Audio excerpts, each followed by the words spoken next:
যেই দোলনাটা সর্বোচ্চ উচ্চতায় পৌঁছল, অমনি হঠাৎ করে দোলনার দড়ি ছিঁড়ে গেল। দীপ্তি নিজের ভারসাম্য বজায় রাখতে না পেরে ভয়ে প্রচণ্ড জোরে চিৎকার করে উঠল। সে সামনের দিকে ছিটকে এসে মাটিতে লুটিয়ে পড়ল। পরিচালক তার মনিটরের স্ক্রিনে গোটা ঘটনাটা দেখে নিমেষের মধ্যে ভয়ে আঁতকে উঠল। এতক্ষণ তার ঠোঁটের কোণে লেগে থাকা হাসি নিমেষের মধ্যে মিলিয়ে গেল। ঘটনার আকস্মিকতায় তিনি কি করবেন বুঝতে পারলেন না। সেটে থাকা সকলেই হকচকিয়ে গিয়ে মুহূর্তের জন্য কিংকর্তব্য বিমূঢ় হয়ে যায়। দীপ্তির আওয়াজ শুনে তারা সকলে তার দিকে তাকায়, এমনকি মাধুরীও। সে গাছে হেলান দিয়ে নিজের ফোন ঘাঁটছিল। এমন সময় হঠাৎ দীপ্তির চিৎকার শুনে চমকে উঠে সোজা হয়ে দাঁড়ায় সে। তার হাত কেঁপে ফোনটা মাটিতে পড়ে যায়।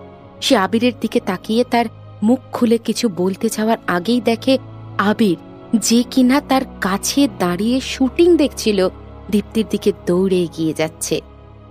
দোলনার সর্বোচ্চ উচ্চতা 2 মিটারের বেশি ছিল না, তাই সেখান থেকে পড়তেও মাত্র কয়েক সেকেন্ড লাগার কথা। কিন্তু দীপ্তি দোলনা থেকে শটাং মাটিতে পড়ার সময় তার যেন মনে হচ্ছিল সময় পুরোপুরি থেমে গেছে। 1 সেকেন্ডটাও 1 ঘন্টা বলে মনে হচ্ছিল তার। নিজের ওজনটাও আর অনুভূত হচ্ছিল না দীপ্তির। মুহূর্তের জন্য নিজেকে ঠিক পাখির পালকের মতো হালকা লাগছিল তার। তবে সবচেয়ে বেশি ভয়টা হচ্ছিল তার মাটিতে পড়ে আঘাত লাগার। মনের মধ্যে ভয় জেগে উঠতেই চোখ বন্ধ করে ফেলল সে। লোকজনের চেঁচামেচি, কোনো কিছুই তার আর কানে আসছিল না। কিছুক্ষণের জন্য তার মনে হলো আজ বুঝি তার জীবন এখানেই শেষ হয়ে যাবে। দোলনাটা মাটির কাছে এসে নামতেই ধুপ করে আছড়ে পড়ে গেল সে। দীপ্তি যেরকম বাজেভাবে পড়ল তাতে চোট লাগাটাই স্বাভাবিক। সকলেই ভেবেছিল হয়তো দোলনা থেকে পড়ে দীপ্তির হয় হাত পা ভাঙবে, না হয় কপাল ভালো থাকলে অত কিছু না হলেও ছোটখাটো চোট অবশ্যই লাগবে। এদিকে সিনেমার সেকেন্ড ফিমেল লিড হওয়ায় আজকের পরেও পরপর বেশ কিছু শুট বাকি ছিল দীপ্তির। সেখানে যদি কোনো রকম আঘাত পেয়ে বসে যায় তবে সিনেমার শুটিং পুরোপুরি থেমে যাবে কয়েকদিনের জন্য। তখন বাকি সকলকেই অসুবিধায় পড়তে হবে। দোলনাটা ছিঁড়ে যেতেই দীপ্তি হাত দিয়ে দড়িটা শক্ত করে ধরে দাঁতে দাঁত চিপে নিজেকে প্রস্তুত করে নিচ্ছিল মাটিতে পড়ার। তার মুখে এসে ঠান্ডা বাতাস ঝাপটা মারছিল। পড়লে যে ভালো মতো একটা আঘাত সে সাথে সাথেই পাবে তা নিয়ে দীপ্তি মোটামুটিভাবে নিশ্চিত ছিল। দীপ্তি জাস্ট মাটিতে পড়তে যাবে, এমন সময় কেউ একজন যেন তার দিকে ঝাঁপিয়ে পড়ল। সে দীপ্তিকে নিমেষের মধ্যে এমনভাবে জড়িয়ে ধরল যাতে দীপ্তির গায়ে কোনো রকম আঁচড় না লাগে। হঠাৎ হওয়া এই ঘটনা দেখে সেটের সকলেই প্রচণ্ড হকচকিয়ে গিয়েছিল। সবকিছু এতটা হুট করে ঘটল যে দীপ্তি পুরোপুরিভাবে একটা ঘোরের মধ্যে চড়ে গেছিল। সে চোখ বন্ধ করে অপেক্ষা করে যাচ্ছিল যে কখন সে মাটিতে পড়বে আর তীব্র ব্যথাটা অনুভব করবে। কিন্তু তাকে অবাক করে দিয়ে সেরকম কিছুই হলো না তার সাথে। তবে ঘটনার শক কাটিয়ে উঠতে না পেরে সে চুপচাপ বেশ কিছুক্ষণ ওখানে চোখ বন্ধ করে পড়ে রইল। চোখ খোলার আর সাহস হলো না তার। দীপ্তির ওজন এমনিতেই বেশি না হলেও অতটা উচ্চতা থেকে সরাসরি আবিরের গায়ে এসে পুড়ে যাওয়ায় সেও টাল সামলাতে না পেরে মাটিতে পড়ে গেছিল। হঠাৎ ঝাঁকুনিতে আবিরের মাথা খানিকটা ঝিমঝিম করছিল, ফলে দীপ্তিকে কোলে ধরেই বেশ কিছুক্ষণ ওইভাবেই মাটিতে বসে রইল। শেষে নিজেকে কিছুটা সামলে নিলেও তার কোলে থাকা দীপ্তির অবস্থা দেখার জন্য সে তাড়াতাড়ি উঠে বসল। দীপ্তির চুল একেবারে উস্কো খুস্কো হয়ে গেছিল। তাকে চোখ বন্ধ করে ওভাবে অসাড় হয়ে পড়ে থাকতে দেখে আবির প্রচণ্ড চিন্তিত হয়ে পড়েছিল। তার ভয় হচ্ছিল দীপ্তি হয়তো চোট পেয়ে অজ্ঞান হয়ে গেছে। দীপ্তির চিন্তায় আবিরের চোখ মুখ ফ্যাকাশে হয়ে উঠল। দীপ্তি, দীপ্তি। আবিরের কণ্ঠস্বর শুনে দীপ্তির ভ্রু হালকা কুঁচকে উঠল। সে বুঝতে পারে দোলনা থেকে পড়ে গিয়েও তার কেন বেশি লাগেনি, কারণ সে সরাসরি মাটিতে না পড়ে কারোর গায়ের উপরে এসে পড়েছে। আর সেই মানুষটা হলো আবির। সে নিজে ছুটে এসেছিল তাকে বাঁচানোর জন্য। ওই মুহূর্তে সত্যি বলতে কি মনে মনে ভীষণ অবাক হয়েছিল দীপ্তি। দীপ্তির চোখ তখনও বন্ধ থাকতে দেখে আবির ওই জায়গা থেকে এক ফোঁটাও নড়ল না। সে আলতো করে তার গালে একবার টোকা মারল তাকে তোলার জন্য। আর এমন সময়ে সে দেখতে পায় দীপ্তির কপাল থেকে রক্ত গড়িয়ে পড়ছে। মুহূর্তের জন্য আবিরের মনে হলো কেউ যেন তার হৃদয়টাকে কেটে ছিন্ন ভিন্ন করে দিয়েছে। তার আঙুল অল্প কেঁপে উঠল। সে প্রচণ্ড উদ্বিগ্ন হয়ে মুখ খুলে কিছু বলতে চায়, কিন্তু কোনো কথা সরে না তার মুখ দিয়ে। মনিটরের স্ক্রিনের দিকে তাকিয়ে থাকতে থাকতে হঠাৎ করে পরিচালকের হুঁশ ফেরে। সে তাড়াতাড়ি দীপ্তি ও আবিরের দিকে ছুটে যায়। তাকে ওভাবে ছুটে যেতে দেখে সেটের বাকিদেরও হুঁশ ফেরে। একে একে সকলেই ঘটনাস্থলে ছুটে যায়। সকলের মধ্যে পরিচালকই সবচেয়ে দ্রুত দীপ্তি ও আবিরের কাছে ছুটে এসেছিল। ঘটনাস্থলে পৌঁছে দীপ্তিকে চোখ বন্ধ অবস্থায় পড়ে থাকতে দেখে ভয় পেয়ে তিনি আবিরের দিকে তাকিয়ে তার নাম ধরে ডাকতে গেলেন, আবির। আবির দীপ্তির জন্য একেই প্রচণ্ড চিন্তায় ছিল, তার উপর আবার পরিচালকের ডাক শুনে সে প্রচণ্ড শীতলভাবে তার দিকে তাকিয়ে রাগের চোটে চেঁচিয়ে উঠল, আবির! কি আবির, তোমরা প্রত্যেকে কি করছোটা কি? আমার মুখের দিকে না তাকিয়ে থেকে একটা গাড়ি ডাকো। ওকে হসপিটালে নিয়ে যেতে হবে। আবিরের চিৎকার শুনে পরিচালক খানিকটা ভয়ে পিছিয়ে এসে খানিকটা আমতা আমতা করে বলে উঠল, হ্যাঁ হ্যাঁ নিশ্চয় তো, তাড়াতাড়ি। যে আবির সাধারণত সব সময় একদম শান্ত চুপচাপ থাকে, সেই আবিরেরই যাবতীয় ধৈর্যের বাঁধ যেন আজ নিমেষে ভেঙে গেছিল। পরিচালক কোনো উত্তর দেওয়ার আগেই আবির আবার বিরক্ত হয়ে তাকে থামিয়ে দিল।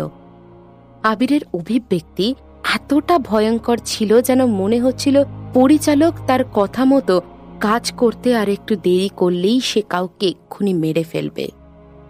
ভয় পেয়ে পরিচালক আর কোনো উত্তর দিতে সাহস পেল না। এমনকি অন্য কাউকে গাড়ি আনতে বলার বদলে তাড়াহুড়ো করে উনি নিজেই গাড়ি আনতে চলে গেলেন। আবিরের ওই ভয়ঙ্কর দশা দেখে আশেপাশের বাকি যারা একে একে সাহায্য করতে আসছিলেন তারা ভয়ে ওই জায়গায় থমকে দাঁড়িয়ে রইল। আবিরকে জিজ্ঞেস না করে আর এক পা এগোতেও ভয় লাগছিল তাদের। আবিরের হঠাৎ এই চিৎকার শুনে দীপ্তি হঠাৎ নিজের হুঁশে ফিরে এলো। হসপিটালে? হসপিটালে কেন? তার তো কোনো আঘাত লাগেনি, তাহলে হসপিটালে নিয়ে যাওয়ার কথা হচ্ছে কেন? ভ্রু কুঁচকে উঠল তার। কোনো রকমে চোখ খুলে সে তাদেরকে বাধা দিতে যাচ্ছিল, কিন্তু তার বদলে যা তার চোখে পড়ল সেটা তাকে হতবাক করে দেওয়ার জন্য ছিল যথেষ্ট।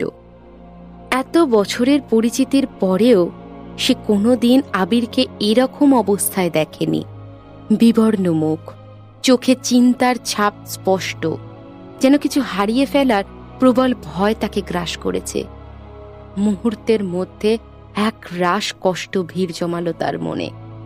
আবিরের দিকে তাকিয়ে থাকতে থাকতে আবার যেন এক ঘোরের মধ্যে চলে গেল দীপ্তি।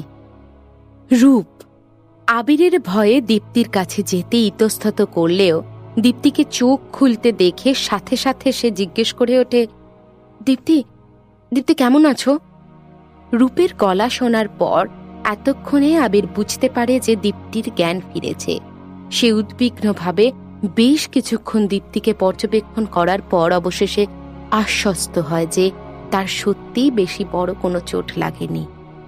তার বেশি আঘাত লাগেনি দেখে শেষ পর্যন্ত স্বস্তির নিঃশ্বাস ফেলে আবির। এতক্ষণ তার চোখে মুখে ফুটে ওঠা উদ্বিগ্নতা, ভয় জাতীয় সমস্ত আবেগ নিমেষের মধ্যে নিজের আয়ত্তে নিয়ে আসে আবির। আবার নিজের শান্ত নির্লিপ্ত রূপ ফিরে আসে তার। আবিরকে এত তাড়াতাড়ি নির্লিপ্ত হয়ে যেতে দেখে দীপ্তি অবাক হয় কিছুটা। সে পুনরায় আবিরের দিকে তাকিয়ে দেখে যে তার মুখে এতটুকু উদ্বিগ্নতা বা বিভ্রান্তির চিহ্ন মাত্র নেই। দীপ্তির ঠোঁট দুটো হালকা নড়ে উঠল। সে তার মাথাটা রূপের দিকে অল্প একটু ঘুরিয়ে তার দিকে তাকিয়ে বলে উঠল, আমি ঠিক আছি। কথা শেষ করে তার চোখ আবার আবিরের দিকে গিয়ে পড়ল। তার মুখ দেখে দীপ্তির মনে হচ্ছিল আবিরের যেন তার অবস্থা নিয়ে কিছুই যায় আসছিল না। হয়তো এতক্ষণ আবিরের চোখে মুখে যে চিন্তার ভাব সে লক্ষ্য করছিল তার সবটাই তার মনের কল্পনা ছিল। তুমি কি সত্যিই ঠিক আছো দীপ্তি? মাধুরী দীপ্তিকে জিজ্ঞেস না করে পারল না। উঠে দাঁড়াও, হেঁটে দেখো তো একবার। মাধুরীর গলার আওয়াজ শুনে হুঁশ ফিরতেই দীপ্তি খেয়াল করল যে সে এতক্ষণ আবিরের কোলে শুয়ে রয়েছিল। সকলের সামনে লজ্জা পেয়ে সে তাড়াতাড়ি চমকে গিয়ে উঠে দাঁড়ালো। হঠাৎ করে উঠে দাঁড়াতে গিয়ে হোঁচট খেয়ে কয়েকটা পা পিছিয়ে গিয়ে দীপ্তি কোনো রকমে বলে উঠল, আমি একদম ঠিক আছি, চিন্তা নেই। তাহলে ঠিক আছে, আমাদের সকলকে তো একেবারে ভয় পাইয়ে দিয়েছিলে তুমি। অতটা উঁচু থেকে যেভাবে পড়লে ভয়ানক চোট লাগতে পারত। ভাগ্য ভালো আবির এত তাড়াতাড়ি এসে এভাবে বাঁচিয়ে নিতে পেরেছে তোমাকে। কথাটা সম্পূর্ণ করে নিশ্চিন্ত হয়ে একটা বড় নিঃশ্বাস ফেলল মাধুরী। চোখের সামনে এরকম একটা ঘটনা ঘটতে দেখে প্রচণ্ড ভয় পেয়ে গিয়েছিল সে নিজেও। এতক্ষণে দীপ্তি ভালোভাবে সোজাসুজি আবিরের চোখের দিকে তাকালো। ঠোঁট কামড়েই খানিকটা মৃদু স্বরেই বলে উঠল, থ্যাংক ইউ মিস্টার আবির, আমাকে সাহায্য করার জন্য। আবির কোনো উত্তর না দিয়ে মাটিতে হাত রেখে উঠতে উদ্যত হল। ভ্রু কুঁচকে উঠল তার। হয়তো এতক্ষণ মাটিতে বসে থাকার ফলেই তবে ওঠার সময় গায়ের সমস্ত ক্ষমতা কাজে লাগিয়ে বহু কষ্টে মাটি ধরে উঠতে হলো তাকে। আবিরের চিৎকার শুনে পরিচালক সেই যে গাড়ি আনতে ছুটেছিল এতক্ষণে তিনিও ঘামতে ঘামতে ফিরে এলেন সেটে। কোনো রকমে হাঁপাতে হাঁপাতে তিনি বলে উঠলেন, মিস্টার আবির, গাড়ি তৈরি আছে। কথা শেষ করার আগেই দীপ্তিকে সুস্থ সবল অবস্থায় দাঁড়িয়ে থাকতে দেখে চমকে গিয়ে তিনি জিজ্ঞাসা করলেন, দীপ্তি, ঠিক আছো তো তুমি? দীপ্তি মাথা নাড়ে। তুমি কি একবার হসপিটালে গিয়ে চেক আপ করিয়ে আসবে? দীপ্তি তাড়াতাড়ি মাথা নাড়িয়ে বারণ করল, না না, আমি তো পুরো ঠিকই আছি। দীপ্তির কথা শুনেও মাধুরী পুরোপুরি ভরসা পাচ্ছিল না। সে দীপ্তিকে একবার হাসপাতালে নিয়ে যাওয়ারই পক্ষপাতী ছিল। তাও একবার হসপিটালে গিয়ে ভালো করে চেক আপ করিয়ে নেওয়া দরকার। কপালটা তো কেটে গেছে দেখছি, ঠিকমতো না শুকোলে দাগ হয়ে যাবে কিন্তু। দীপ্তি কপালের কেটে যাওয়া অংশে হাত বুলিয়ে বলে ওঠে, ঝরে গেছে শুধু জায়গাটা, ও দুদিনেই ঠিক হয়ে যাবে, এমনি কোনো দাগ পড়বে না, হসপিটালে যাওয়ার কোনো প্রয়োজন নেই। পরিচালক নিজে কি করা উচিত বুঝতে না পেরে আবিরের দিকে তাকায় তার মতামত জানার জন্য। আবির একবার দীপ্তির দিকে তাকিয়ে দেখে তার কপালের কাটা অংশ থেকে রক্ত বেরিয়ে তার গোটা কপালে দাগ লেগে গেছে। সে পরিষ্কারভাবে বলে, হসপিটাল নিয়ে যাও। তার বলার ধরন শুনে কথা স্পষ্ট হয়ে যায় যে তার কথার প্রত্যুত্তরে কোনো না শুনতে চায় না আবির। এত ঝামেলার সত্যিই কোনো দরকার নেই। দীপ্তি কথা শেষ করার আগেই আবির তাকে থামিয়ে দিয়ে বলে ওঠে, মিস দীপ্তি, আপনার একটু আগেই একটা অ্যাক্সিডেন্ট হয়েছে, আর তাছাড়া আপনি আমাদের এই কাস্টেরই একজন অংশ, যাদের উপর যথেষ্ট টাকা ইনভেস্ট করেছি আমরা। এখন আপনি ঠিক আছেন, হসপিটাল যেতে হবে না বলছেন, কিন্তু পরে যদি আপনি নিজে হসপিটালে চেক আপ করতে যান, তারপর আমাদের এসে জানান যে সত্যিই কিছু বড়সড় অসুবিধা হয়েছে এবং সেটা বলে আমাদের থেকে আরো বেশি টাকা হাতানোর চেষ্টা করেন, তখন দীপ্তি মুখ খুলে বোঝাতেই যাচ্ছিল যে সেরকম কিছু কোনোদিনই করবে না সে, কিন্তু আবির তাকে বাড়তি আর কোনো কথা বলার সুযোগ না দিয়েই নিজে বলে উঠল, তাছাড়া ভুলে যেও না, তুমি এসভিএফ এন্টারটেনমেন্টের সাথে চুক্তিতে আবদ্ধ রয়েছো এখন। আর আমি চাই না যে কেউ আমার কোম্পানির নামে পরে কোনো খারাপ কথা বলুক। আমি আমার আর্টিস্টদের খেয়াল রাখি না, বা এই জাতীয় কোনো কথা কখনো শুনতে চাই না আমি। কথা বলতে বলতেই আবির পরিচালকের হাত থেকে গাড়ির চাবিটা নিয়ে সোজা দীপ্তির হাত ধরল। দীপ্তিকে সাথে নিয়ে সে সোজা বড় বড় পা ফেলে গাড়ির দিকে এগিয়ে গেল। কয়েক পা এগোতেই হঠাৎ একটা জরুরি কথা মনে পড়ল তার। সে থমকে দাঁড়িয়ে পরিচালকের দিকে ক্রুদ্ধ দৃষ্টিতে এমনভাবে তাকালো যে ভয়ে তার সারা শরীর কেঁপে উঠল।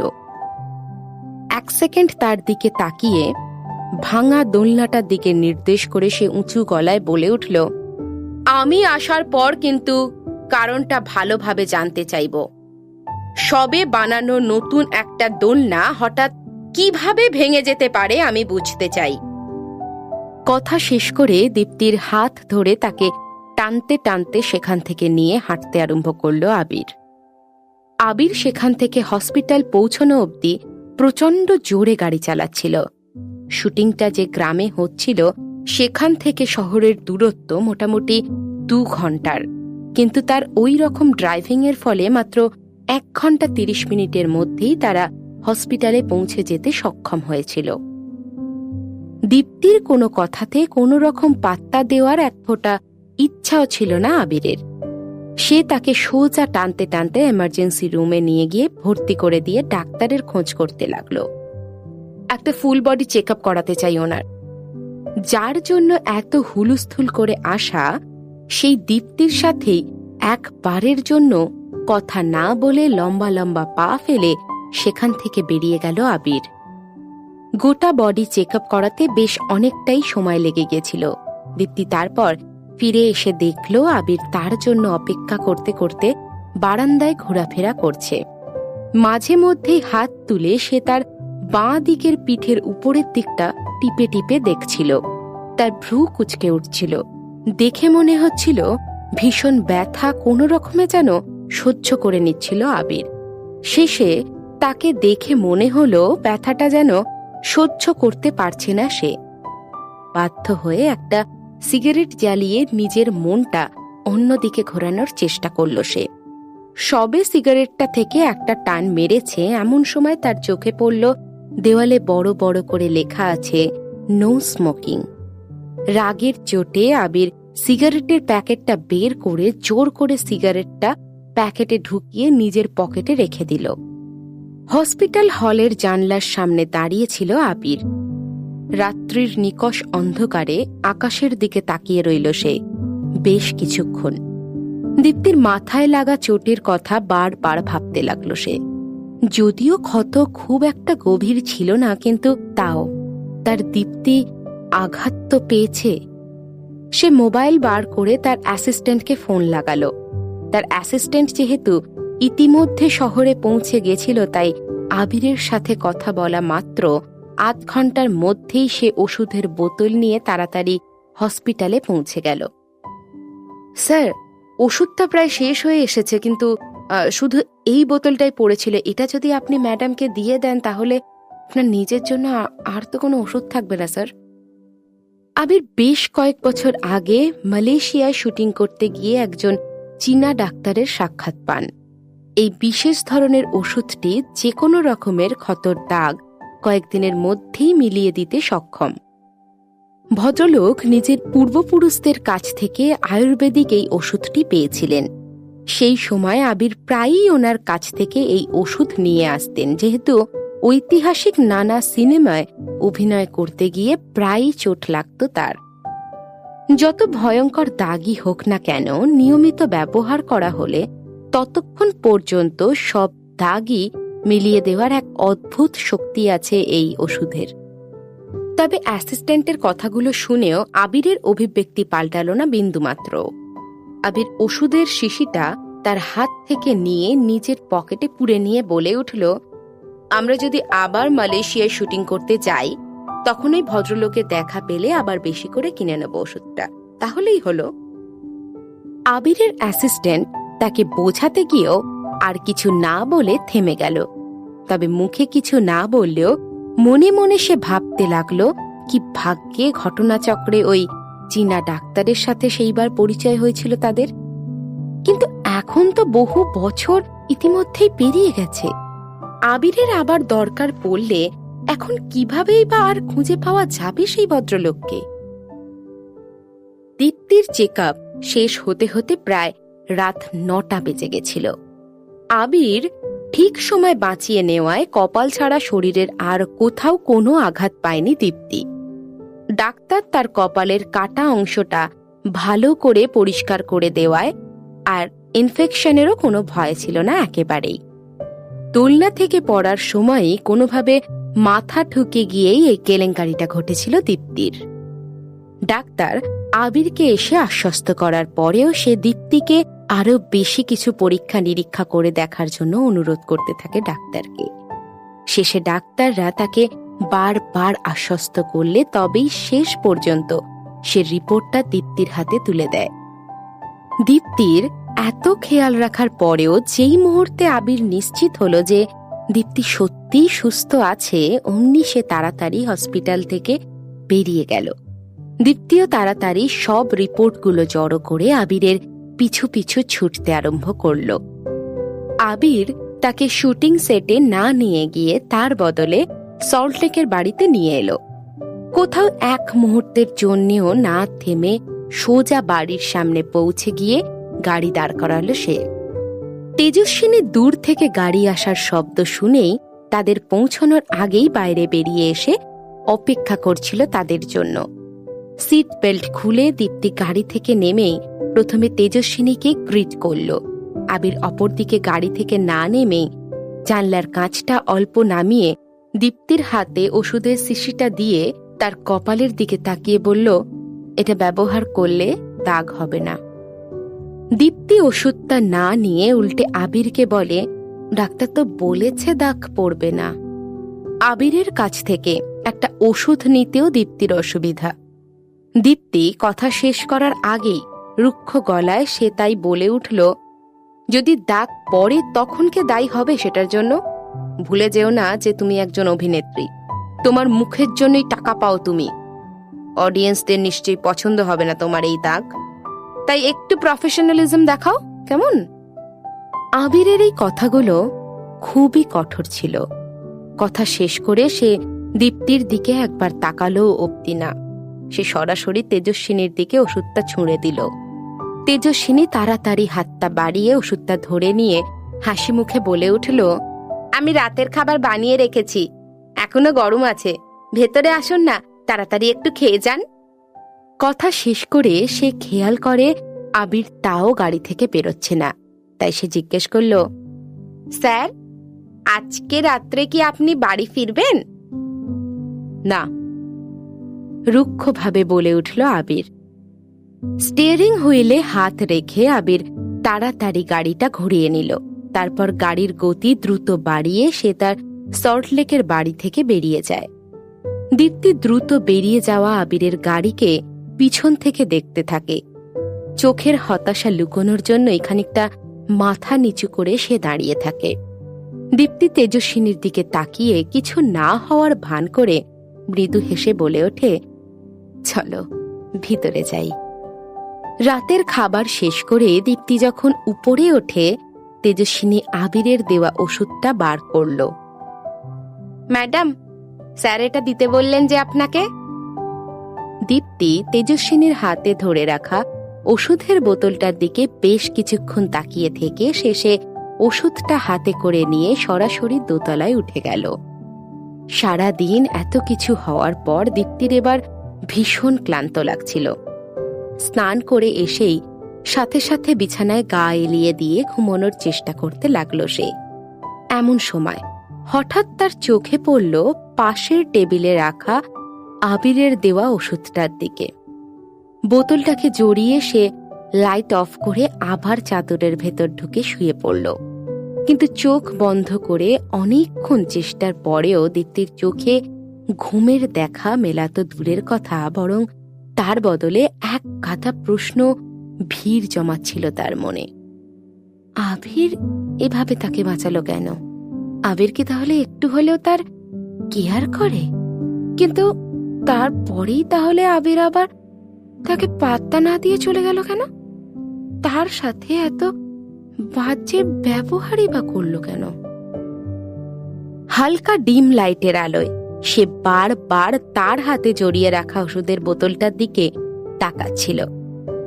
আচ্ছা, আবির কি এই ওষুধটা তাকে দিল যাতে কপালে দাগ পড়ে ভবিষ্যতে তার কোনো অসুবিধা না হয় সেই জন্য, নাকি নাকি শুধুই নিজের সিনেমার স্বার্থে?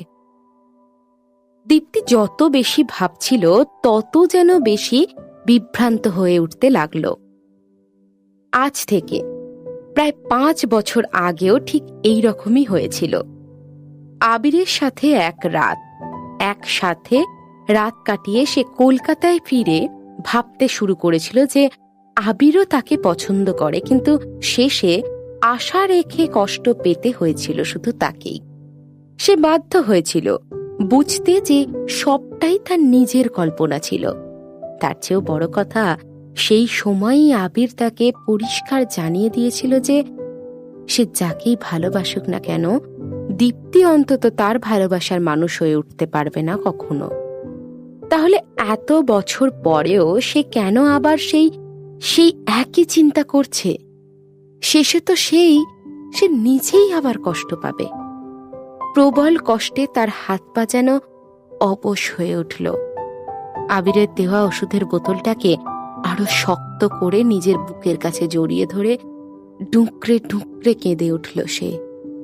আবির বাড়ি না ফিরে গাড়ি চালিয়ে সোজা ডুয়ার্সের পার্বত্য অঞ্চলে তার বাংলোয় এসে উপস্থিত হল। মন খারাপের রাতগুলো সাধারণত এখানেই কাটায় সে। এই কদিন পর পর এত কিছু হয়ে যাওয়ার পর আবির এবার একটু শান্তি চায় শুধু। এভাবে দীপ্তিকে ভালোবাসার পরেও রোজ রোজ এত অভিনয় করে যাওয়া আর সম্ভব হচ্ছিল না তার। আর সেই জন্যই তার এখানে পালিয়ে আসা।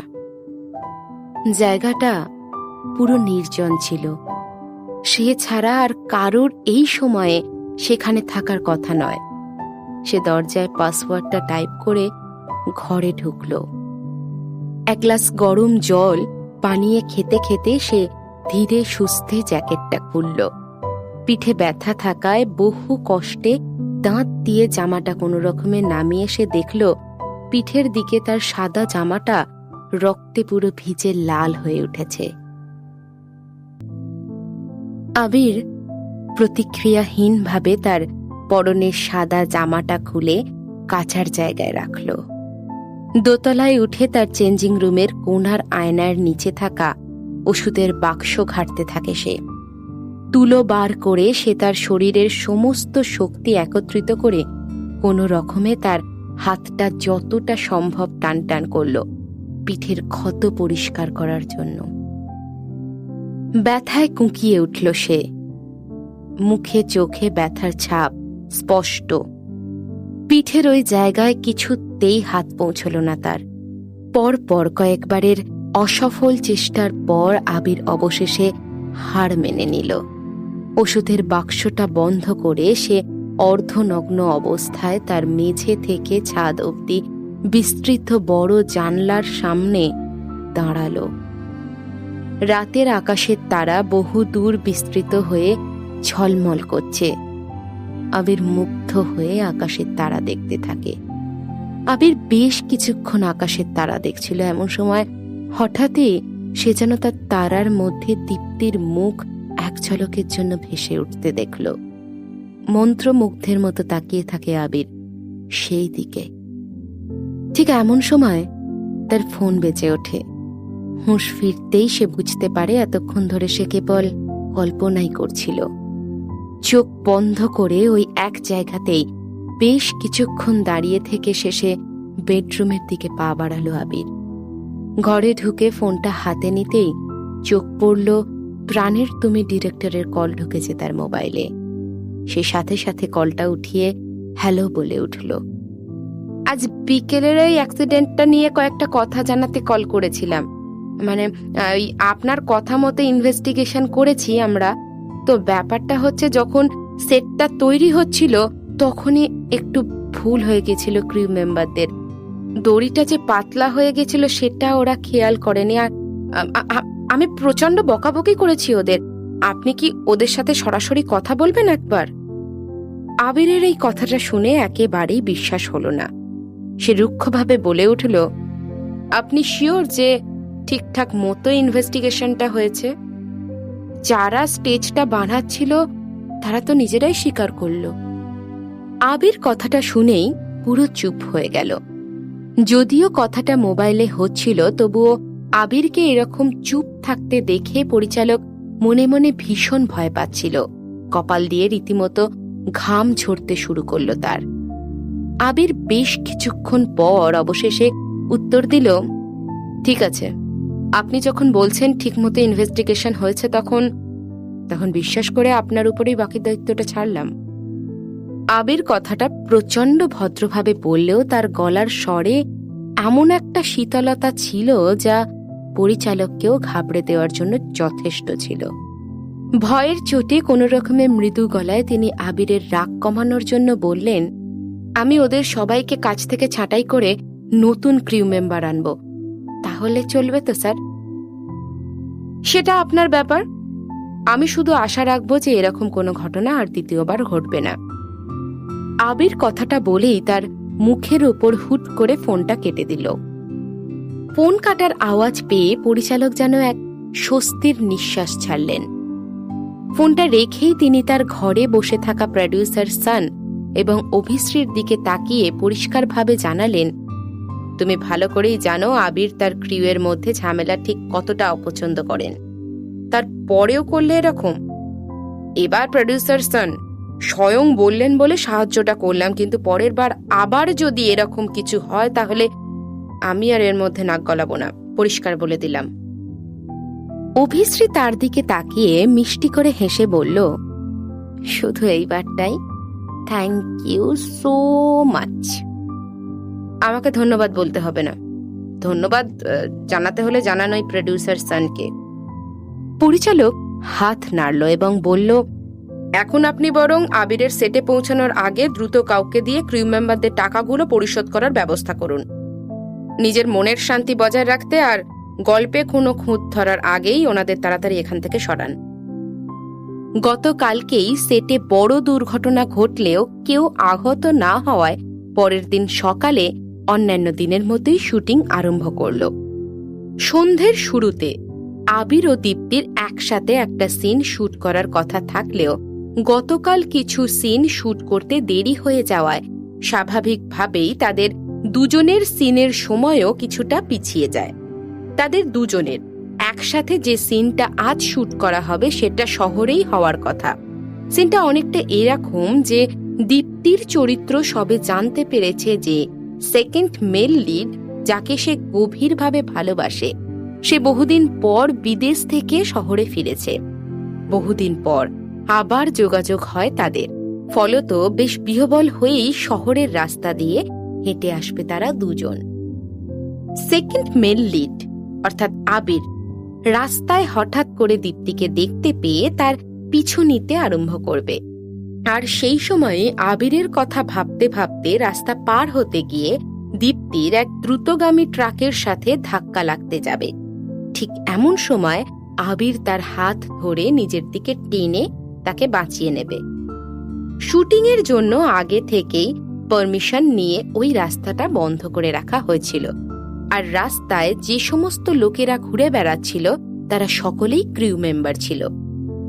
তাদের যেহেতু প্রায় 1000 মিটার লম্বা রাস্তা হেঁটে শুট করার কথা ছিল, তাই পরিচালক গোটা সিনটাকে ছোট ছোট 3টে ভাগে বিভক্ত করে শুট করবেন বলে ঠিক করেছিলেন। প্রথম অংশে ক্যামেরা থাকবে শুধু দীপ্তির উপরে, দ্বিতীয় অংশ শুট করা হবে যে আবির দীপ্তির দিকে তাকিয়ে তার পিছু করা শুরু করবে, আর অবশেষে তৃতীয় অংশে দেখানো হবে যে দীপ্তি এক ভয়ঙ্কর অ্যাক্সিডেন্টের শিকার হতে চলেছিল, আর আবির তখনই তার হাত ধরে দীপ্তিকে নিজের দিকে টেনে নেবে। প্রথম দুটো অংশ খুব সহজে এক টেকে শুট করা হয়ে গেছিল, কিন্তু আসল অসুবিধা শুরু হলো ওই তৃতীয় সিনটা শুট করার সময়। ওই সিনে শুট করার সময় আবির হাত তুলে দীপ্তিকে গাড়িতে ধাক্কা থেকে বাঁচাতে গিয়ে কাউকে কিছু না জানিয়ে হঠাৎ করে মাঝ শুটিংয়ে থেমে গেল। পরিচালক তাড়াতাড়ি কাট কাট বলে চেঁচিয়ে উঠল। অবাক হয়ে তিনি সাথে সাথে ভ্রু কুঁচকে জোরে চিৎকার করে উঠলেন, হঠাৎ এরকম মাঝপথে থেমে গেলেন কেন? আবির কোনো কথা না বলে বেশ কিছুক্ষণ হাতটা সোজা করে ধরে রেখে ধীরে ধীরে অনেক কষ্টে নামিয়ে আনল। পরিচালকের দিকে তাকিয়ে ক্ষমা চাওয়ার ভঙ্গিতে সে বলে উঠল, সরি, আর একবার চলুন, করব শুটটা। কথা শেষ করেই সে তাড়াতাড়ি নিজের জায়গায় ফিরে এলো। দ্বিতীয়বার শুটিং শুরু হওয়ার আগেই পরিচালকের কথা মতো মেকআপ আর্টিস্টরাও সাথে সাথে আবিরের মেকআপ টাচ আপ করে দিয়ে গেল। আবিরের মেকআপ সব হয়ে গেলে সেটটা আরেকবার সাজিয়ে নিয়ে পরিচালক পুনরায় শুটিং শুরু করার নির্দেশ দিল। আবিরের চোটের কথা আবির কাউকে জানতে দিতে চাইছিল না। এদিকে ব্যথার চোটে সেই সময় সেটে শান্ত হয়ে দাঁড়িয়ে থাকা তার পক্ষে ভীষণ কঠিন হয়ে উঠেছিল। আবির ডান হাত দিয়ে একবার পিঠের দিকে হাত দিয়ে দেখে নিল রক্ত বেরোচ্ছে কিনা। সবকিছু ঠিকঠাক আছে দেখে আশ্বস্ত হয়ে একটা স্বস্তির নিঃশ্বাস ফেলে সে পরিচালকের সিগন্যালের অপেক্ষা করতে থাকে। অ্যাকশন শব্দটা কানে পৌঁছাতেই নিমেষের মধ্যে সব ব্যথা ভুলে আবির আবার সিনেমায় তার চরিত্রে প্রবেশ করল। দীপ্তির গাড়িতে ধাক্কা লাগবে, ঠিক এমন সময় আবির ছুটে গিয়ে চকিতে হাত বাড়িয়ে তাকে ধরে জোরে পিছন দিকে নিজের কাছে টেনে নিল। দীপ্তি আনমনে থাকায় হঠাৎ করে তার সামনে দিয়ে গাড়িটাকে দ্রুত গতিতে বেরিয়ে যেতে দেখে প্রচণ্ড ভয়ে চমকে উঠে পিছন দিকে তাকিয়েই আবিরকে দেখতে পায়। আবির তার পিঠের ব্যথা কোনো রকমে সহ্য করে বহু কষ্টে স্ক্রিপ্ট অনুযায়ী দীপ্তির চোখের দিকে তাকালো। তারা দুজন একে অপরের চোখের দিকে প্রায় 10 মিনিট এক দৃষ্টিতে তাকিয়ে থাকার পর পরিচালক বলে উঠলেন, ভালোই হয়েছে, বেশ খারাপ না, পরবর্তী সিনের জন্য তৈরি হও সবাই। যেই মুহূর্তে পরিচালক প্রথম শব্দটা বলল, আবির দীপ্তির কোমর থেকে হাত সরিয়ে কোনো রকমে ছিটকে গেল। একটু পিছিয়ে গিয়েই হোঁচট খেয়ে উল্টো দিকে ঘুরে তাড়াতাড়ি লম্বা লম্বা পদক্ষেপ ফেলে সে।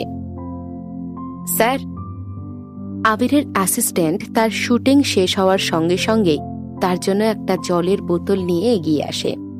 অ্যাসিস্ট্যান্টকে কোনো রকম পাত্তা না দিয়ে সে তার ব্যক্তিগত ভ্যানের দিকে পা বাড়ায়। দরজা খুলে সে ভিতরে বসে যায়। অ্যাসিস্ট্যান্ট তাড়াতাড়ি তার পিছু পিছু গাড়িতে উঠে দেখে আবিরের চোখ মুখ বিবর্ণ হয়ে গেছে। ভ্রু কুঁচকে সে আবিরকে জিজ্ঞেস করতে যাচ্ছিল যে আবিরের কোনো কারণে অস্বস্তি বোধ হচ্ছিল কিনা, আর তখনই তার চোখে পড়ে আবির যে নীল জামাটা পরে এতক্ষণ শুটিং করছিল সেটার পিছনের দিকে কতগুলো লাল রক্তের ছাপ।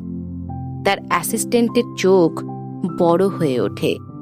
স্যার, রক্ত কেন আপনার জামায়? অ্যাসিস্ট্যান্টের কথা শুনে তার ভ্রু কুঁচকে উঠলেও মুখে কোনো উত্তর দিল না আবির। চুপচাপ বোতামগুলো একে একে খুলে জামাটা আস্তে করে খুলে রাখল সে। আবির জামাটা খুলতেই তার পিঠের অবস্থা দেখে অ্যাসিস্ট্যান্ট ভয়ে শিউরে উঠল। আবিরের পিঠ থেকে কোমর অবধি পুরো জায়গাটা জুড়ে একটা গভীর ক্ষত তৈরি হয়েছে। আর সবচেয়ে ভয়ানক ব্যাপার হলো ক্ষতস্থানটা দিয়ে এখনো বাজেভাবে রক্ত বেরোচ্ছে। স্যার, আপনার এত বাজেভাবে লেগেছে, আপনি আগে জানাননি কেন? সে তাড়াতাড়ি তার হাতের জলের বোতলটা গাড়ির সিটে রেখে হন্যে হয়ে ব্যাগের মধ্যে আবিরের ওষুধ খুঁজতে আরম্ভ করল। কিন্তু তখনই তার হঠাৎ মনে পড়ল ওটা তো আর নেই আবিরের কাছে। আগের দিন আবির তো নিজে হাতে ওটা দীপ্তিকে দিয়ে এসেছে। সে তাড়াতাড়ি গাড়ির চাবিটা হাতে নিয়ে উদ্বিগ্ন হয়ে বলল, আমি এক্ষুনি আপনাকে হসপিটালে নিয়ে গিয়ে কিছু একটা ওষুধ নিয়ে আসব। তার অ্যাসিস্ট্যান্ট উদ্বিগ্ন হয়ে উঠলেও আবির নিজে তেমন কোনো পাত্তা না দিয়ে গম্ভীর গলায় বলে উঠল, কোনো প্রয়োজন নেই। মুখে প্রয়োজন নেই বললেও ব্যথার চোটে বড় বড় নিঃশ্বাস ফেলতে ফেলতে সে কোনো রকমে আবার বলল, কাউকে জানতে দিও না যে আমার চোট লেগেছে। ছোটবেলায় আবিরের মা মারা যাওয়ার পর থেকেই অনেকবার অনেক অসুখ বিসুখ হয়েছে তার, কিন্তু সেই সময় তার খেয়াল রাখার কেউ না থাকায় সে নিজেই নিজের খেয়াল রেখে অভ্যস্ত। একবার তো এমনও হয়েছিল যে আবিরের দাদু তাকে সকলের সাথে নববর্ষের ডিনারটা কাটানোর জন্য নিমন্ত্রণ করেছিল, আর সেখানে গিয়ে আনন্দ করার বদলে বুকে এক রাশ ব্যথা নিয়ে ফিরতে হয়েছিল তাকে। ওই দিন রাতে বাজি ফাটাতে গিয়ে বিজয়ের একটা ছোট্ট অ্যাক্সিডেন্ট হয়েছিল। তার হাতের আঙ্গুল পুড়ে অল্প লাল হয়ে গিয়েছিল। সেই জন্য গোটা পরিবারের সকলের একদিকে যেমন বিজয়কে ঘিরে তার সেবা শুশ্রূষা করতে আরম্ভ করেছিল, তেমনি আরেকদিকে সমানে আবিরকে দোষারোপ করতে আরম্ভ করেছিল বিজয়ের যথাযথ খেয়াল রাখতে না পারার জন্যে। বাড়ির সকলে উদ্বিগ্ন হয়ে গিয়ে ওইটুকু পড়ার জন্য ডাক্তার অবধি ডেকেছিল, শুধুমাত্র যাতে বিজয়ের কিছু না হয়। আর অপরদিকে আবির তখন উঠানে দাঁড়িয়ে একাই ব্যথায় কাতরাচ্ছিল। আবিরের হাতের অনেকটা অংশ পুড়ে মাংস বেরিয়ে গিয়ে রক্তে পুরো ভর্তি হয়ে গিয়েছিল, অথচ তার দিকে এক সেকেন্ডের জন্য তাকানোরও কেউ ছিল না। বিজয়ের তুলনায় তার আঘাত অনেক বেশি ভয়ানক হলেও কেউ ওই দিন এক ফোঁটা নজর দেওয়ারও প্রয়োজন বোধ করেনি তার দিকে। কেউ একবারের জন্য এটা ভেবে দেখেনি যে সেদিন আবির তার হাত দিয়ে ঠিক সময় বাজিটা না সরালে বিজয় হয়তো চিরকালের মতো অন্ধই হয়ে যেত। এতবার এত কষ্ট পাওয়ার পর, অযত্নে থাকার পর আবির এখন নতুন করে তাই আর নিজের কষ্টের কথা কাউকে জানাতে পছন্দ করে না। আবিরের অ্যাসিস্ট্যান্ট তাকে বোঝানোর জন্য বলে উঠল, কিন্তু গরমকাল পড়েছে, একে ঘাম থেকে ইনফেকশন হয়ে যাবে এই ক্ষত। আমি নিজেকে ঠিক সামলে নেব, একটু অধৈর্যভাবেই বলে উঠল আবির। সে যে এই বিষয়টি নিয়ে বেশি আলোচনা করতে আর ইচ্ছুক নয় তা তার গলার স্বরেই স্পষ্ট বোঝা গেল। তবে তার অ্যাসিস্ট্যান্ট জিনিসটাকে এতটা সহজভাবে নিতে পারছিল না। তার আবিরের অবস্থা দেখে যথেষ্ট চিন্তা হচ্ছিল, তাই সে আবার আবিরকে বোঝানোর চেষ্টা করতে লাগল। কিন্তু সে কিছু বলে ওঠার আগেই আবার ভ্রু উঁচিয়ে তার দিকে তাকিয়ে বলে ওঠে, ও হ্যাঁ, একটা জিনিস নিয়ে একটু খোঁজ খবর নিতে হবে তোমাকে। কি? কালকের শুটিংয়ের সময় হঠাৎ করে ওই দোলনাটা দড়ি ছিঁড়ে গেল কিভাবে? গিয়ে একটু খবর নাও তো যে ঠিক কিভাবে হলো এই ঘটনাটা। ডিরেক্টর বলল যে ক্রিউ মেম্বারদের দোষেই হয়েছে। ডিরেক্টর যদি সত্যি কথাই বলতো তাহলে আমি কষ্ট করে তোমাকে আলাদা করে খবর নিতে কেন বলতাম? ঠিক আছে, আমি খবর জোগাড় করছি। আবির আর কোনো কথা বলল না, সিটে হেলান দিয়ে বসল সে। কিছুক্ষণ চোখ বন্ধ করে থাকার পর চোখ খুলে তার অ্যাসিস্ট্যান্টের দিকে তাকায়। আচ্ছা, রনি কি আজ সবাইকে ট্রিট দিচ্ছে? আবিরের অ্যাসিস্ট্যান্ট তার এই হঠাৎ করা প্রশ্নে কিছুটা অবাক হয়ে গিয়ে উত্তর দিল, হ্যাঁ স্যার, কদিন আগেই যে অ্যাওয়ার্ডটা জিতলেন না, ওটার খুশিতেই সবাইকে পার্টি দিচ্ছেন উনি। আসলে প্রমিস করেছিলেন যে এই অ্যাওয়ার্ডটা জিতলে গোটা ক্রিউ মেম্বারদের খাওয়াবেন। কিছুক্ষণ পরে আবিরকে সাবধান করার জন্য সে বলে উঠল, আজ বরং আপনার যাওয়ার দরকার নেই। এরকম অবস্থায় মদ খাওয়া একদমই ঠিক হবে না আপনার। অ্যাসিস্ট্যান্টকে কথার মাঝেই থামিয়ে দিয়ে আবির ভরসা দিয়ে বলল, কিচ্ছু হবে না, চিন্তা নেই। সে আবিরকে আবার বাধা দিতে যাচ্ছিল, এমন সময় আবির তাকে চুপ করিয়ে দিয়ে পিছনের ওয়ার্ড্রপ থেকে একটা জামা এনে দিতে বলল। রনি বিশাল বড় একটা পার্টির আয়োজন করেছিল। প্রায় প্রত্যেক ক্রিউ মেম্বাররাই তার ওই পার্টিতে এসেছিল বলা চলে। রূপ আর দীপ্তিও সুন্দর সাজগোজ করে সময় মতো বাড়ি থেকে বেরিয়ে গেছিল, কিন্তু গাড়ি করে আসার সময় ম্যাপ ভুল থাকায় তারা ভুল রাস্তায় চলে গিয়ে এমন জ্যামের মধ্যে ফেঁসে গিয়েছিল, তারা যতক্ষণে পার্টিতে পৌঁছল ততক্ষণে বাকি সবাই পৌঁছে বরং তাদের দুজনেরই খোঁজ লাগিয়ে দিয়েছিল। রুমের সব সোফাগুলো একদম লোকে কিচকিচ করছিল। দীপ্তিকে আসতে দেখেই রনি নিজেই তাড়াতাড়ি উঠে গিয়ে তাকে ঘরে এনে ওয়েলকাম জানালো। লোকজনের ভিড়ে ঘটনাচক্রে শুধু আবিরের পাশেই একটা জায়গা ফাঁকা থাকায় রনি দীপ্তিকে সেখানে গিয়েই বসতে বলল। দীপ্তি, ওই দেখুন আবিরের পাশে একটা সিট ফাঁকা আছে, গিয়ে বসে যান অন্য কেউ বসে পড়ার আগে। দীপ্তির নিজেরও আবিরের পাশে গিয়েই বসার ইচ্ছে ছিল, কিন্তু আবিরের পাশে বসলেই তার কেমন যেন একটা নার্ভাস লাগে, তাই মনে খানিকটা ভয়ও লাগছিল তার। তবে মনে সাহস জুগিয়ে শেষমেশ সে আবিরের পাশে গিয়েই বসল। সবাই এসে পৌঁছে যাওয়ায় রনি স্টেজের মাঝখানে উঠে দাঁড়িয়ে মাইক্রোফোনটা হাতে নিয়ে ছোট করে সমস্ত ক্রিউ মেম্বারদের একবার ধন্যবাদ জানিয়ে একটা বড় মার্বেলের টেবিলের সামনে গিয়ে দাঁড়ালো। হাতে একটা ওয়াইনের গ্লাস উঁচু করে ধরে সে বলল, কিন্তু এই মদ খাওয়ার আগে আমাদের কিন্তু আরেকজনের জন্য একটু অপেক্ষা করে যাওয়া উচিত।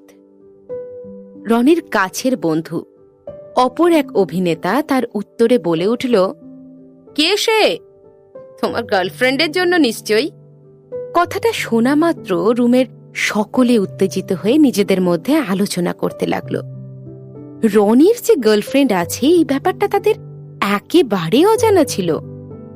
রনি খানিকটা লজ্জা পেয়ে উঠল, তবে কথা না ঘুরিয়ে সোজাসুজি স্বীকার করে নিল। হ্যাঁ, মুহূর্তের মধ্যে ঘরের সকলে খুশি হয়ে চিৎকার করতে লাগলো। সকলের এই উচ্ছ্বাস দেখে রনি তাড়াতাড়ি সকলকে বলল, তবে আমি এখনই কিন্তু এই ব্যাপারটা পাবলিক করতে চাইছি না, তাই আপনারা সবাই প্লিজ এটা সিক্রেট রাখতে আমাকে সাহায্য করুন। যেই মুহূর্তে রনির কথা বলা শেষ হয়, সে তার পকেট থেকে মোবাইল বার করে সকলের কাছে ক্ষমা চেয়ে পার্টি থেকে বেরিয়ে তার ফোনটা তোলে। কিছুক্ষণ পরে হালকা হলুদ রঙের জামা পরা এক মেয়ের হাত ধরে সে পুনরায় পার্টিতে প্রবেশ করে। রনি আর দীপ্তি বিশেষ কাছের না হওয়ায় তার গার্লফ্রেন্ড নিয়ে দীপ্তির এমন কিছু মাথা ব্যথা ছিল না। সে মাথা নামিয়ে ফেসবুক স্ক্রল করতে থাকে। দীপ্তির পাশে বসে থাকা মহিলা সেলিব্রিটি তার পাশের লোকটিকে আস্তে আস্তে বলে উঠল, রনির গার্লফ্রেন্ড কি সুন্দরী না? এটা শুনে কৌতূহলী হয়ে দীপ্তি মাথা তুলে তাকে দেখতে যাচ্ছিল, আর তখনই রনির গার্লফ্রেন্ডকে দেখে আড়ষ্ট হয়ে উঠল সে। আবিরকে দেখে যদিও মনে হচ্ছিল যে সে ভাবলেশহীনভাবে মোবাইল ঘাঁটছে, তবে আসলে তার পাশে বসে থাকা দীপ্তির দিকেই তার সমস্ত নজর ছিল। দীপ্তির জড়তা তার চোখে পড়লে সে প্রথমে দীপ্তির দিকে তাকায়, তারপর দীপ্তি কোন দিকে তাকাচ্ছিল সেদিকে নজর যায় তার। সে আর চোখে তাকিয়ে দেখল রনি যার হাত ধরে রয়েছে সে আর কেউ নয়, সে স্বয়ং দোয়েল। খুশিতে দোয়েলের চোখ দুটো জলজল করছে আর মুখে এক চওড়া হাসি।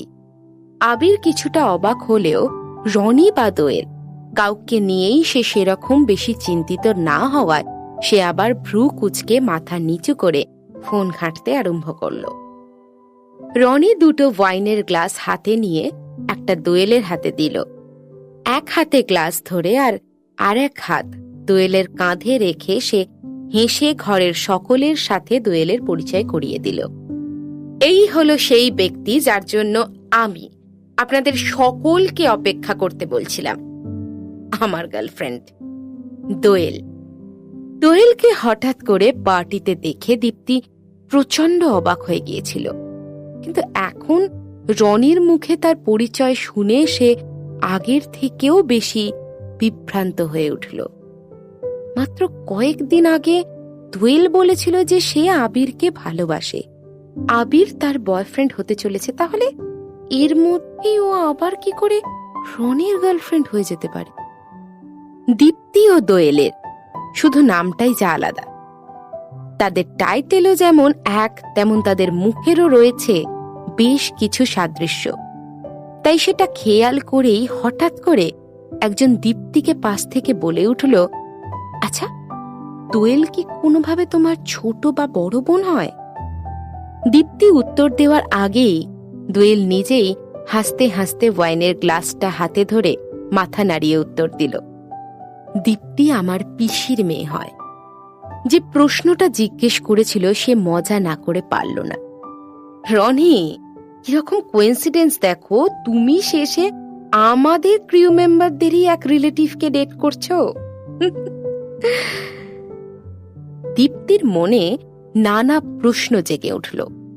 সে এখনই বোকার মতো দোয়েলের কাছে গিয়ে তাকে সেগুলো জিজ্ঞেস করতে চাইছিল না, কিন্তু দীপ্তি ভীষণভাবে জানতে চাইছিল যে তার আর রনির সম্পর্কটা গড়ে উঠল ঠিক কিভাবে। দোয়েল তার আর দীপ্তির সম্পর্ক সকলকে ভালো করে বুঝিয়ে যখন শেষমেশ সেখানে এসে বসল, তখন দীপ্তি তার দিকে তাকিয়ে তাকে দিদি বলে সম্বোধন করে উঠল।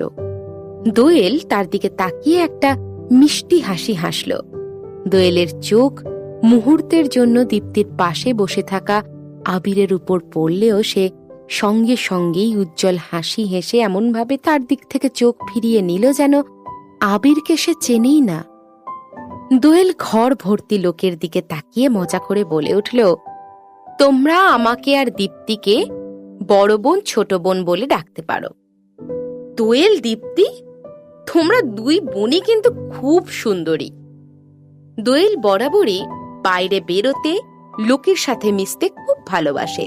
অচেনা কারুর সাথে মিশে যাওয়ার জন্য তার কাছে 3 মিনিটই যথেষ্ট। আর তাই আজ তার ওই পার্টিতে আসার ফলে পার্টির আমেজ কমা তো দূরের কথা, বরং সবাই আরো হুল্লোড় করতে আরম্ভ করল। গোটা ঘর জুড়ে শুধু শোনা যাচ্ছিল, দোয়েল, তুমি কোন কলেজে পড়েছো? তোমার সাথে রনির কিভাবে পরিচয় হলো? আমাদের একটা গান শোনাও না প্লিজ। আবিরের পাশে চুপচাপ বসে থাকা দীপ্তি এগুলো দেখে অভ্যস্ত। বাবা মা মারা গেছেন জানার পর নিজের বাড়িতে সে আর ফিরতে পারেনি। মামার বাড়িতেই মানুষ হয়েছে সে। ফলত সময়ের সাথে সাথে দীপ্তির আগের হাসি খুশি মেজাজ হারিয়ে গেছে অনেকটাই। বেশিরভাগ সময় সে আর দোয়েল কোথাও ঘুরতে গেলে দোয়েল সহজেই সকলের সাথে মিশে যেত, আর সে চুপচাপ দোয়েলের পাশে বসে তার কার্যকলাপ দেখে মজা নিত। গোটা ঘর গল্পগুজব, হাসি, মদ খাওয়া, গান বাজনার আওয়াজে কম কম করছিল। এদিকে দীপ্তির পাশে বসে থাকা আবিরকে দেখে মনে হচ্ছিল এই সমস্ত কোনো কিছুরই যেন প্রভাব পড়ছিল না তার উপরে। সে এখনো সোফায় বসে চুপচাপ তার মোবাইল ঘেঁটে যাচ্ছিল। তার পাশে বসে থাকা দীপ্তি মাঝে মাঝেই আর চোখে তার দিকে তাকিয়ে দেখছিল।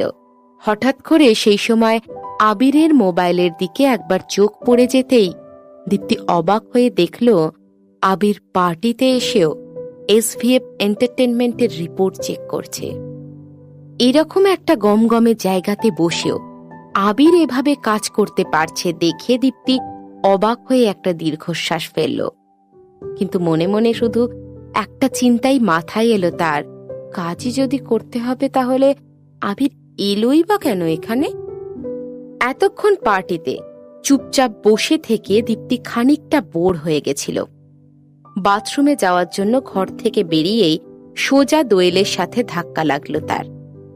দীপ্তিকে দেখেই দোয়েল জড়িয়ে ধরে আদর করে তার মাথায় হাত বুলিয়ে দিল।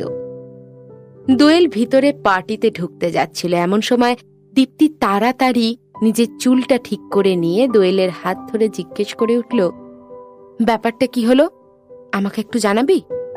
হঠাৎ করে রনির সাথে তুই এখানে, কি ব্যাপার? আগের সপ্তাহে একটা চ্যারিটি ইভেন্টে হঠাৎ করেই ওর সাথে আমার প্রথম দেখা। তারপর নম্বরটা ঠিক আদায় করে নিয়েছিল ও আমার থেকে। কদিন ধরে টানা ভালোভাবে কথা হওয়ার পর হঠাৎই দুজনেরই মনে হলো জুটিটা বেশ ভালোই হচ্ছে আমাদের, তাই প্রেম করতে শুরু করে দিলাম আমরা। দোয়েল সহজ করে গোটা ঘটনাটা জানালো তাকে। দীপ্তি সত্যি দোয়েলকে খুব ভালোবাসত, আর সেই জন্য দোয়েলকে নিয়ে তার চিন্তাও নেহাত কম ছিল না। কিন্তু তাও আবিরকে নিয়ে দোয়েল ঠিক কি অনুভব করে সেটা জানতে দীপ্তি তীব্র কৌতূহলী হওয়ায় শেষ পর্যন্ত তাকে জিজ্ঞেস করেই ফেলল, তবে কদিন আগে যে তুই বলছিলি আবিরকে পছন্দ করিস? আবির, এই নামটুকু শুনেই দোয়েলের চোখের সামনে আবিরের মুখটা ভেসে উঠল। তার হঠাৎ আবার মনে পড়ে গেল সেই দিনের কথা। আবির যেভাবে মুখের উপর স্পষ্ট না বলে দিয়েছিল তাকে, সেটা ভাবতেই ব্যথায় বুকটা চিনচিন করে উঠল তার। মনের ব্যথা চেপে রেখে দীপ্তির কথা শেষ করার আগেই সে বলে উঠল, আবির বলেছে ওর ভালোবাসার মানুষ আছে একজন, আর সেটা আমি নই।